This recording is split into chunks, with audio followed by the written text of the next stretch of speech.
Salam jumpa kembali, salam sejahtera untuk kita semua. Berkat Allah yang Maha Kuasa senantiasa menyertai kita.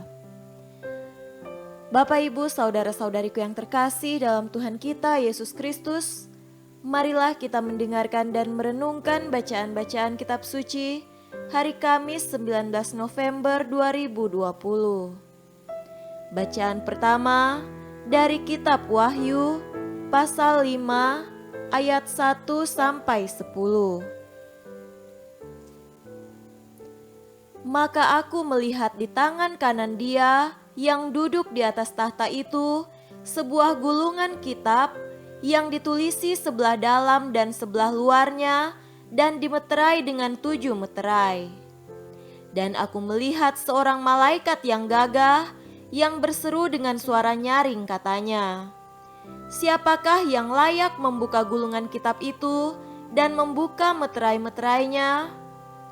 Tetapi tidak ada seorang pun yang di sorga atau yang di bumi atau yang di bawah bumi yang dapat membuka gulungan kitab itu atau yang dapat melihat sebelah dalamnya.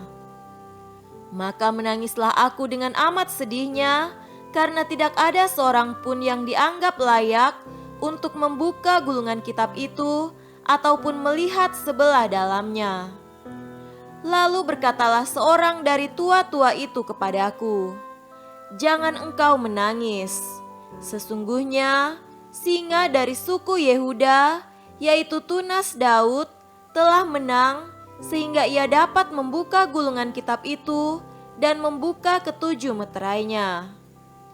Maka aku melihat di tengah-tengah tahta dan keempat makhluk itu, dan di tengah-tengah tua-tua itu berdiri seekor anak domba seperti telah disembelih, bertanduk 7 dan bermata 7. Itulah ketujuh roh Allah yang diutus ke seluruh bumi. Lalu datanglah anak domba itu dan menerima gulungan kitab itu dari tangan Dia yang duduk di atas tahta itu. Ketika ia mengambil gulungan kitab itu, tersungkurlah keempat makhluk dan ke-24 tua-tua itu di hadapan anak domba itu, masing-masing memegang satu kecapi dan satu cawan emas penuh dengan kemenyan. Itulah doa orang-orang kudus. Dan mereka menyanyikan suatu nyanyian baru, katanya, "Engkau layak menerima gulungan kitab itu dan membuka meterai-meterainya. Karena engkau telah disembelih dan dengan darahmu engkau telah membeli mereka bagi Allah dari tiap-tiap suku dan bahasa dan kaum dan bangsa. Dan engkau telah membuat mereka menjadi suatu kerajaan dan menjadi imam-imam bagi Allah kita, dan mereka akan memerintah sebagai raja di bumi." Demikianlah sabda Tuhan. Syukur kepada Allah. Tuhan beserta kita sekarang dan selama-lamanya. Inilah Injil Yesus Kristus menurut Lukas. Dimuliakanlah Tuhan. Injil Lukas pasal 19 ayat 41 sampai 44. Dan ketika Yesus telah dekat dan melihat kota itu, ia menangisinya, katanya, "Wahai, betapa baiknya jika pada hari ini juga engkau mengerti apa yang perlu untuk damai sejahteramu. Tetapi sekarang hal itu tersembunyi bagi matamu. Sebab akan datang harinya bahwa musuhmu akan mengelilingi engkau dengan kubu, lalu mengepung engkau dan menghimpit engkau dari segala jurusan, dan mereka akan membinasakan engkau beserta dengan pendudukmu, dan pada tembokmu mereka tidak akan membiarkan satu batu pun tinggal terletak di atas batu yang lain, karena engkau tidak mengetahui saat bila mana Allah melawat engkau." Demikianlah Injil Tuhan. Terpujilah Kristus.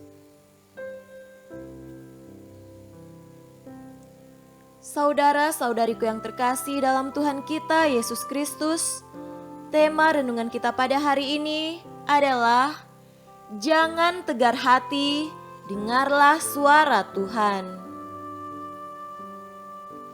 Bait pengantar Injil pada hari ini, kalau kita bayangkan secara manusiawi, memberi gambaran harapan Yesus dalam hatinya yang maha kudus ketika ia menangisi kota Yerusalem. Hari ini janganlah bertegar hati, tetapi dengarkanlah suara Tuhan.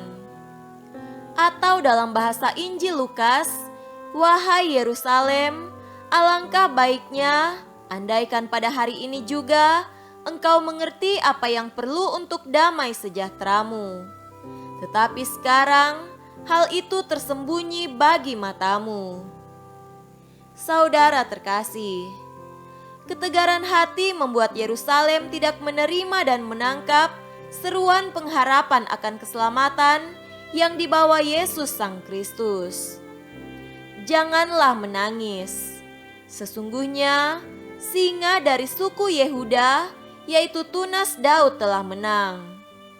Dialah yang dapat membuka gulungan kitab itu dan membuka ketujuh meterainya, seperti digambarkan dalam kitab Wahyu yang kita dengarkan sebagai bacaan pertama pada hari ini.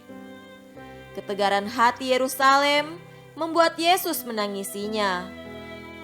Ia menangis bukan karena ia tahu darah sang anak domba sejati akan ditumpahkan di kota itu, tetapi karena kota itu akan dihancurkan karena ketidaktaatan pada suara Tuhan. Saudara-saudariku yang terkasih, egoisme manusiawi kerap membuat kita keras hati dan tidak mau mendengarkan. Mata hati kita dibutakan oleh gemerlapnya materi yang kita kejar, kekuasaan yang kita miliki, dan kenikmatan duniawi yang kita impikan. Kita jatuh pada keyakinan bahwa kita tidak membutuhkan campur tangan Tuhan dan hanya mengandalkan diri sendiri. Kita tidak mendengarkan suara Tuhan, bahkan mengabaikan suara hati sendiri. Inilah kesombongan yang sering membawa kita pada ketegaran hati. Kita tegar untuk menang sendiri, tegar untuk tidak mau mengampuni, tegar untuk tidak bersedia membantu sesama, dan tegar untuk tidak melibatkan Tuhan dalam kehidupan kita sehari-hari. Saudaraku terkasih, marilah kita mendengarkan suara Tuhan agar Yesus tidak menangisi kita seperti menangisi kota Yerusalem. Semoga demikian. Amin.